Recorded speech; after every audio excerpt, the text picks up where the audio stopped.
How great was that? That was a really cool play. And it was like a basketball shot, almost like he hopped up over the line and tossed a pass into the end zone. That was like a Tebow awesome. right You there. know, I got to Austin say, Hooper, Tebow play. Tebow did that. Shout out Ryan Tannehill. Dude really balled out last night, 333 yards, and threw the deep ball really well. I was surprised. It's cold, it's snowing, it's windy in Lambeau last night, and Ryan Tannehill's out here looking like Patrick Mahomes, just winging it around the yard. And Derrick Henry only 87 yards. They didn't need him to really run wild to win this game. And, I guess we all kind of overreacted that the Packers are back and Rodgers has it all figured out. I mean, he did throw a couple of touchdowns, but he did not look good last night. Missed a lot of open receivers, throwing behind guys, overthrowing guys. Like Christian Watson kind of bailed him out on the first touchdown, just kind of threw a jump ball.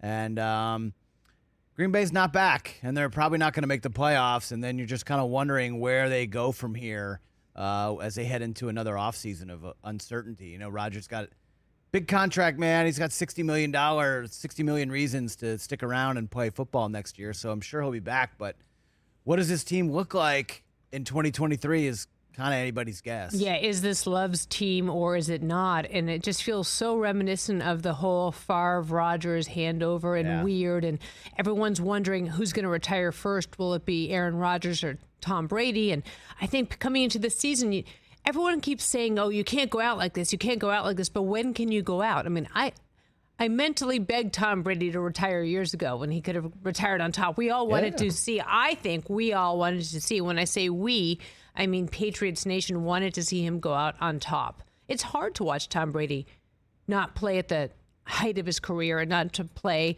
with receivers that know him well and kind of figure his way out. But I always feel like Tom Brady finds a way out. Yep. Aaron Rodgers with some wobblers, as he put it, with that thumb injury from the Giants game? Was that 5 weeks ago or so? You feel like the thumb injury is really worse probably than he maybe lets on. It's just really affecting things. You can kind of see it. He'll rip a pass 1 second and then next play it'll be wobbly behind guys. Maybe guys aren't in the right spot, but I mean, late in the game, Allen Lazard was just wide open over the middle of the field and just a bad throw by Rodgers. And it's just, I don't know, man. It seems like this season's kind of a wrap for Green Bay. It's kind of a wrap for a few teams that we're used to seeing play deep into the playoffs. And, I feel like we're going to have some new blood in the playoffs, which is super fun, super exciting for the league. Let's take a minute to listen to Aaron Rodgers after the game last night. I couldn't tell you, point to one thing. I'm not going to make excuses about my thumb. It's been the same since New York. I don't know. I got to go back and look at it. I felt like fundamentally I was, in a good spot. But just didn't have the same type of consistent grip and ball coming out the same way. I threw a lot of kind of wobblers tonight. So there was some wind, but just missed a few throws I should have had. I mean, definitely the one to Sammy and the one to Allen for sure.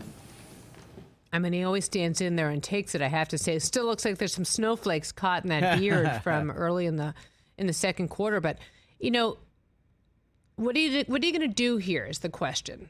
How long are you going to give him? And how do you take the ball away from Aaron Rodgers? First ballot Hall of Famer, you can't. Yeah, you can't. So the question is now, what did the Packers do? Obviously, LaFleur looked really dejected last night after, as ebullient as he was after the Cowboys win. Here we thought maybe they're turning it around, but just a bummer of a night in Green Bay, TJ. I mean, it's a bummer for Packers fans. It's a bummer for me because after predicting that the Cowboys were going to lose to Green Bay, which we did, to come out and then see them the very next game play like this, it kind of, part of me is like, where was this team last week, or where was last week's team this week? What's going on? But hey man, it just goes to show you this, Chris, you love saying this is a week to week league, and eventually, you and I talked about LeBron in that Father Time commercial with Jason Momoa, and guys like Brady have, obviously outlasted Father Time more than, or a guy like Brady, I should say, has outlasted Father Time more than anyone else. But eventually that man is undefeated for a reason, And, and you don't want to say that Rodgers has 1 foot in the grave or anything kind of drastic like that, but he just hasn't looked like himself this year. He's looked like a different player. He hasn't looked like the 2-time defending MVP, I should add. He has been really elite very recently, and just not this season, whether that's personnel, all the young receivers, no Devontae Adams. It seems like they both kind of miss each other. And yeah, he was supposed to go help out the Raiders. That's not exactly not working even, out too well, is it? Not even working out. And now, his contract is this huge albatross kind of hanging over Green Bay. He really can't retire. You're not going to give up $60 million. Like, let's be honest. And so he's going to be back next year, and they have to just kind of figure it out. And what is he going to look like as a player, physically, mentally? We've heard a different Aaron Rodgers this year. He's been different, kind of talking about perspective and energy and all this, all these other things. So, and I'm trying to think of a team that would want to spend that much money picking him up if they were to try to move him. But I can't think of a team that's going to basically sell their future for 1 year unless there was. I mean, think about it. And to just take on like the cap ramifications of acquiring Aaron Rodgers, like. The time to do it. I mean, Lil Wayne kind of said it best, TJ, last week, where he was like, we should have traded Aaron last offseason before you gave him all that's new money. That was 2 weeks ago, and then last week after they beat Dallas, he kind of changed his tune a little. Right. Yeah, because he was at the stadium last night, right? Oh, yeah. I don't know, man. For some reason, I thought that was here.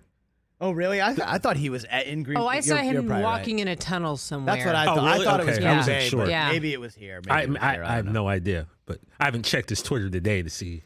Yeah, it just seems like this season's now a wrap at 4-7 for Green Bay. It's going to be really hard to kind of get back into the mix in the playoffs. You just kind of quick look at the standings. They're, like I said, 4-7. They're the 11 seed now. They would have to leapfrog Arizona, Atlanta, Washington. San Francisco would have to falter, which we talked about yesterday. I don't think any of us think that's going to happen. So Seattle as well. They'd have to leapfrog 5 teams to get in the playoffs. So, and their next game is a Monday night game, correct? Isn't that their next game's up, I believe? Yeah, I think it's a Monday night game. Oh, so they have even longer than the mini bye here. So maybe they can get right and close out. I mean, they'd have to win the last 6 games to have a shot, which seems unlikely just watching them play this year. Catch the Rich Eisen Show every single day on the Roku channel, 12 to 3 Eastern, for free.